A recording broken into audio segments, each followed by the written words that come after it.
Hello viewers, আসসালামু আলাইকুম। আশা করছি যে যেখানে আছেন ভালো আছেন, সুস্থ আছেন।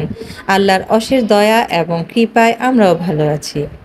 আজকে আপনাদের কাছে একটি নতুন ভিডিও নিয়ে আসলাম। সেটি হলো গত এপ্রিল মাসে আমরা আমাদের ফ্যামিলি মেম্বার, বিশেষ করে বোনেরা এবং তাদের ছেলেমেয়েরা, নাতি নিয়ে গেলাম পতেঙ্গার নিকটবর্তী বোট ক্লাবে এবং সেখানে যা যা উপভোগ করলাম তারই একটি সংক্ষিপ্ত ভিডিও আপনাদের জন্য উপস্থাপন করলাম। আশা করছি আপনারা এনজয় করবেন। যদি এনজয় করেন তাহলে আমাদের এই চ্যানেলটি সাবস্ক্রাইব করবেন, যাতে আমরা আরও নিত্য নতুন ভিডিও নিয়ে সুন্দর সুন্দর অনেক ভিডিও নিয়ে আপনাদের নিকট উপস্থাপন করতে পারি।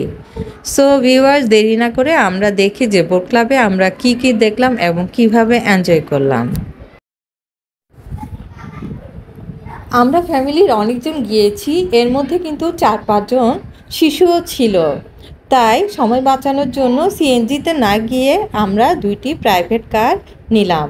যদিও এতে খরচ অনেক বেশি পড়ে গিয়েছিল, তবুও জার্নিটা ছিল বেশ আরামদায়ক এবং অনেক কম সময়ে আমরা সেখানে পৌঁছতে পেরেছি।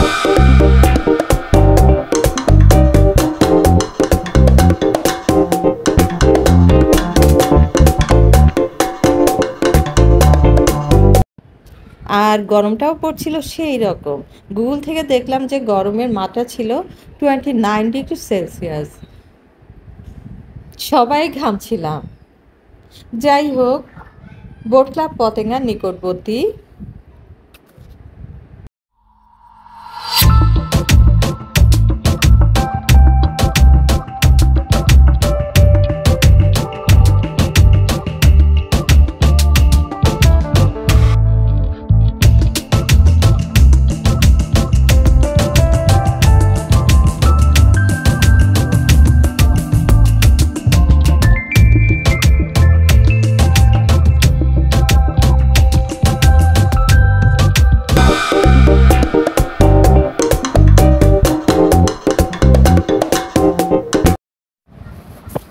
কর্ণফুলী নদীর তীরে অবস্থিত বোট ক্লাবের প্রবেশদ্বারের ডান পাশে রয়েছে দর্শনার্থীদের গাড়ি রাখার জন্য বিশাল পার্কিং ব্যবস্থা।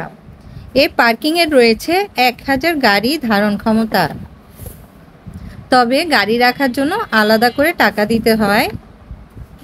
আর এই স্থানে প্রবেশের জন্য সবাইকেই টিকিট কিনতে হয়, যদিও শিশুদের টিকিটের দাম একটু কম। এই ক্লাবটি বাংলাদেশ নৌবাহিনী পরিচালিত সুন্দর পরিচ্ছন্ন পরিপাটি একটি দর্শনীয় স্থান। কিছু সংখ্যক সংরক্ষিত এলাকা ছাড়া দর্শনার্থীরা ঘুরে বেড়াতে পারেন যে কোনো জায়গায়। এখানে সব কিছুই সুন্দর, তবে সবচেয়ে ইন্টারেস্টিং যে জিনিসটি হলো তা হলো চিটং এয়ারপোর্ট এই ক্লাবের সন্নিকটে হওয়ায় এরোপ্লেনগুলো একেবারে মাথার উপর দিয়ে যেতে দেখা যায়। আর এটি দেখে আসলে বাচ্চাদের মতো বেশ আনন্দিত হয়ে যেতে হয়। আমরাও খুব আনন্দ পেলাম। আর খুব কাছ থেকে কর্ণফুলী নদী, এই বোট, শিপ ইত্যাদি আমরা সব কিছু দেখতে পারলাম। আর দর্শনার্থীরা যেন আরাম করে বসে কর্ণফুলী নদী এবং নদীর মধ্যে চলমান বোট, শিপ এসব দেখতে পারেন, সেজন্য বসার জন্য বেশ ভালো আসনের ব্যবস্থা করা হয়েছে। দর্শনার্থীদের খাবার দাবারের জন্য রেস্টুরেন্টের ব্যবস্থা রয়েছে। বেশ বড় একটি আয়তন জুড়ে রয়েছে রেস্টুরেন্ট। আর ছোট বাচ্চাদের খেলাধুলার জন্য অনেক রকম রাইড রয়েছে।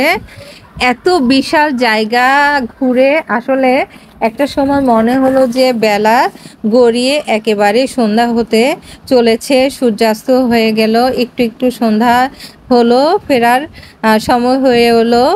যদিও জায়গাটি বেশ সুন্দর এবং পরিচ্ছন্ন, পরিপাটি, নির্মল বাতাস সব কিছু মিলে হয়তো আসতে ইচ্ছে করছিল না, কিন্তু এই জায়গায় তো আর সবসময় থাকা যায় না। কাজেই আমাদের নিজেদের আবাসস্থলে যাওয়ার সময় হয়েছে।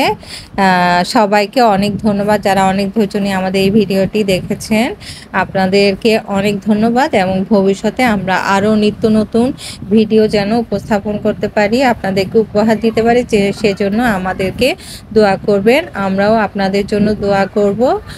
আপনারা সবাই সুস্থ থাকবেন, সুস্থ সুন্দর একটি জীবন হোক আপনাদের। সবাইকে ধন্যবাদ।